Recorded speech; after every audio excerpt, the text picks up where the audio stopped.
we're going to reuse conditionals too. So hopefully you have that working correctly. So what we're going to do is convert the if-else, since that nested stuff with all the if-else and else-ifs can get kind of messy, like you saw at the end there, just making sure that brackets are all balanced out. If we convert this to a switch statement using different cases, then we end up with seemingly a little bit easier to understand code or comprehend the code a little bit better. So we're going to take conditionals 2. We're going to go File, save as conditionals 3. I already have one saved, so it's going to ask me to replace. So then over here on my test page, I'm going to make sure I'm on 3. And I'm back to where it said my score was terrible. So what we want to do, we still need the if statement to test whether the machine is active or not. So I'm going to just kind of recreate that here. So we say if condition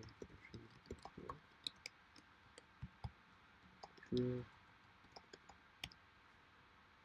else false. Then in the true side of things, we're going to put in a switch. So switch syntax looks similar to if else.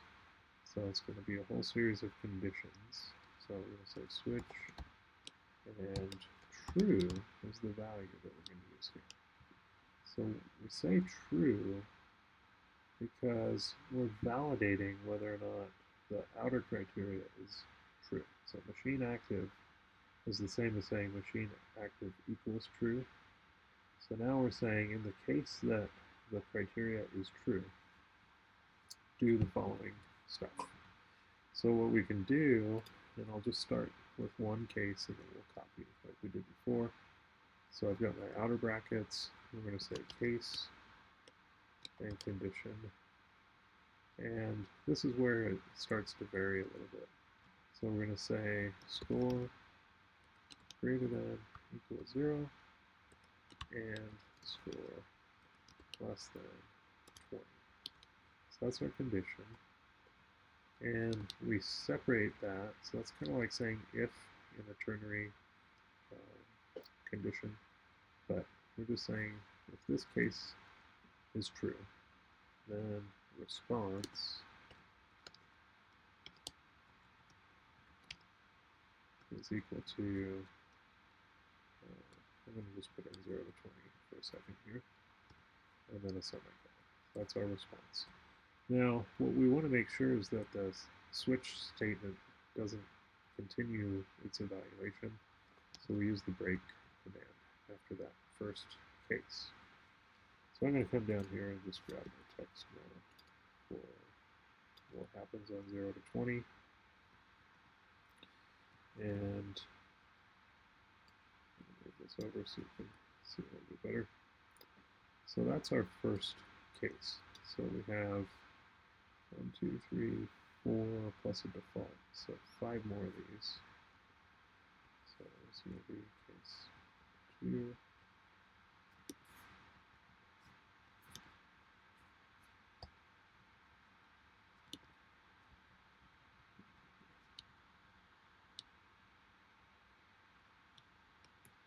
So we're just copying the break case and break and case.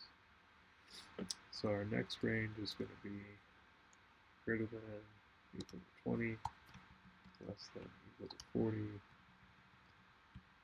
So we're going to say 40 to 70.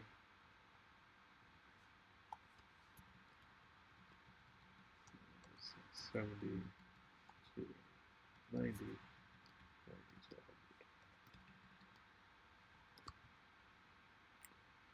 And then I can come back and copy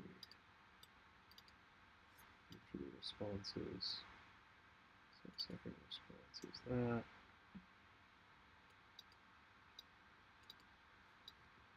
Third response is going to be this. So we got escape.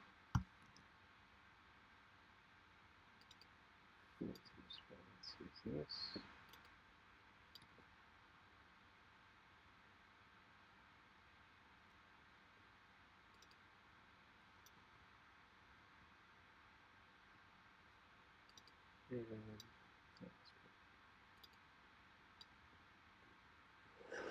And so you're going to notice that we cut out a range here. That's alright, just for the example. So going 0 to 20, 20 to 40, 40 to 70, 70 to 90, 90 to 100. So then after our last break, we go and create what the message should be for any other cases. And so this is called the default. So we say default colon, and we put in responses for that. And let's see, this is where I got off sync here and copying our responses. So I'm going to fix that.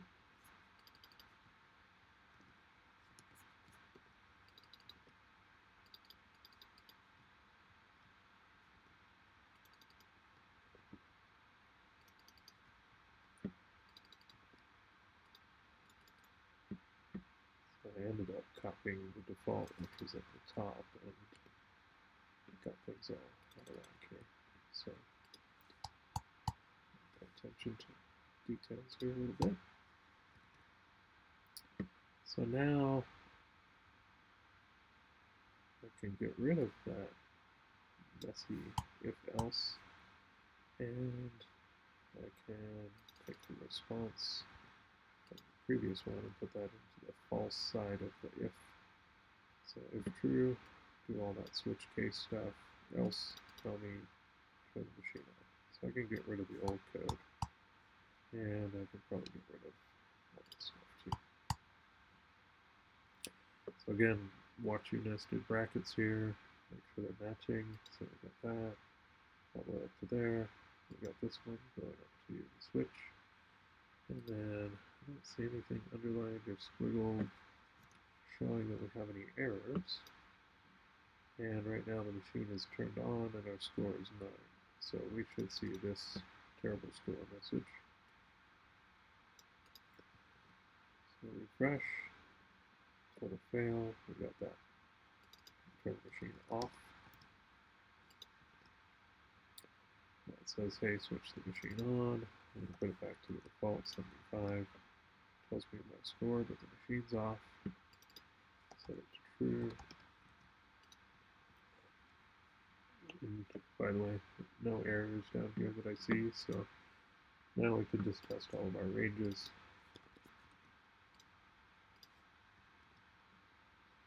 So we're out of range there. Set that to 100. Oh, 100. This is not possible. Alright, so let's look at our ranges here. So we did our values a little bit differently this time. So I did greater than or equal to 0 and less than 20, 40, 70, 90. So this will never hit 100 the way it's written. So it's greater than or equal to 90, so 90 and greater, so up to less than 100. So we really want to say less than equal to 100, and that will fix our error there with our messaging. So that wraps up Conditionals 3.